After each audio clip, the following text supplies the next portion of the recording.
My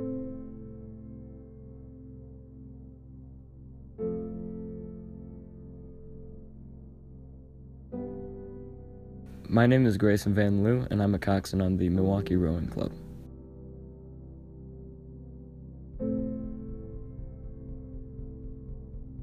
In 2015, my mom's friend recommended it to me, so we tried it out and I've loved it ever since.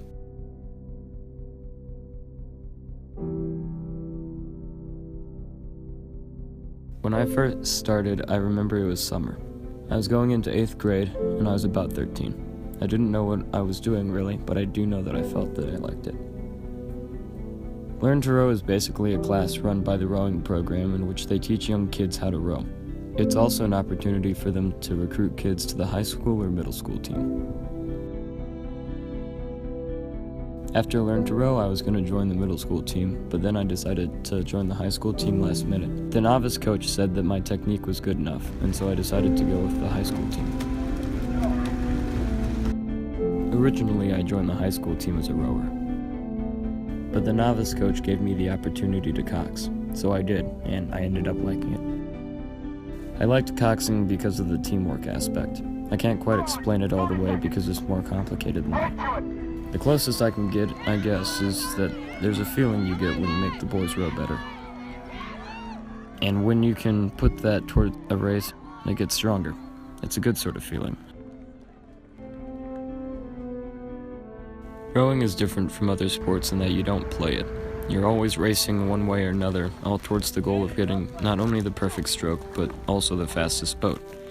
The sheer amount of mental grit that is required to row for 3 miles at around 17 miles an hour is insane.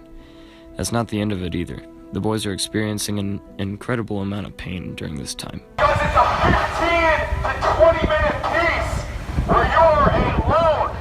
No one gives a shit about what you're doing. Even through all of this, they are expected to hold a perfect stroke, every stroke, for the entire race.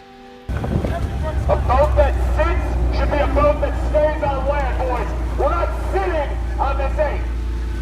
As a coxswain, it's my responsibility to make sure that they don't lose themselves during a race.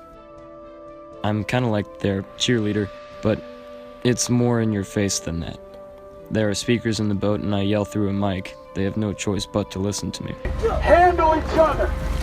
Handle yourselves. Through the years that I've coxed, you get to learn what makes certain guys tick, and ultimately what makes them go faster. I'm responsible for hundreds of smaller things besides that, most of which happen automatically now. For instance, I steer the boat, I make sure the technique is proper, I make calls to get the guys going, I tell them where they are in a race. I navigate around other slower boats and keep an eye out for river traffic. A lot of the times, the boat is made by how effective the coxswain is. If a coxswain can't figure out how to get the guys going, the boat will be slow. The same thing goes for if a coxswain can't steer a good course or fix technique. While the rowers do a lot of physical work, the coxswain is in the back doing a lot of the mental work.